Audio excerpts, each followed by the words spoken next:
it's a lot easier. I think it's just to criticize a mass, but when you actually get to know someone, sit down and get to know someone, right. like it's.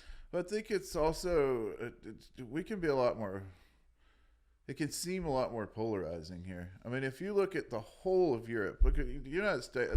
A major part of Europe could fit inside the United States. So, if you look at all of that, I bet the numbers of right wing to left wing to craziness is very similar across the entirety of Europe as it is across the United States. You know? Yeah, but we're one country, and so I'd say same with Russia, whose landmass is even bigger than us. China, who's about as big. Africa, who's people don't realize how fucking huge Africa really is. I don't know if you listen to. There's a podcast with these Irish guys called Those Conspiracy Guys. I've heard of them, and they're hilarious. But I think they take on conspiracies very fairly. They usually do a lot of research and kind of play devil's advocate for both sides. Yeah. But one of the things I've been listening, their podcasts are like 6 hours long, so it takes me a while. But I've been listening to a Flat Earth episode of theirs.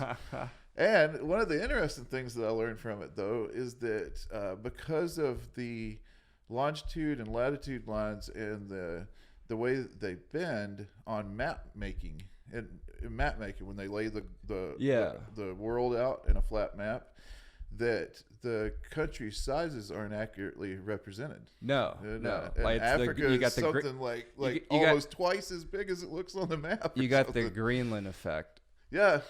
Where Greenland looks almost just as big as Africa, but you look at it and it's like no more bigger than like Texas. Exactly. But then you can pretty much lay the United States and like Europe and parts of like Asia inside of Africa. Oh yeah, dude. It was, and then they were talking about how maps came into existence and how depending on who was ruling the world at the time, like England used to be the largest country on the map.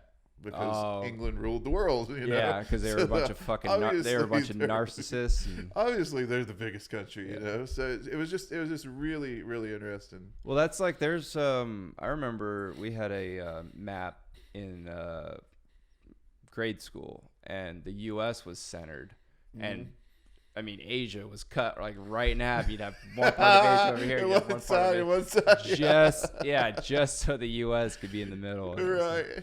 But yeah, dude, maps are weird. Like, I just got back from Bogota like 2 weeks ago or 10 days ago.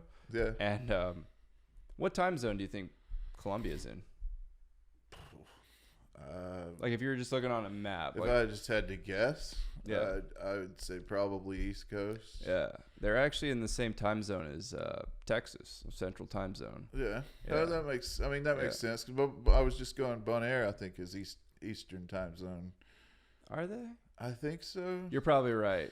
Yeah, because all the games and shit were on super late. Yeah, and then Colombia would be inland from that. So that would make sense. Yeah, well, I think Venezuela is east. Actually, I gotta fucking just got this placemat here. Oh, there you go. Yeah. We could solve this mystery right now.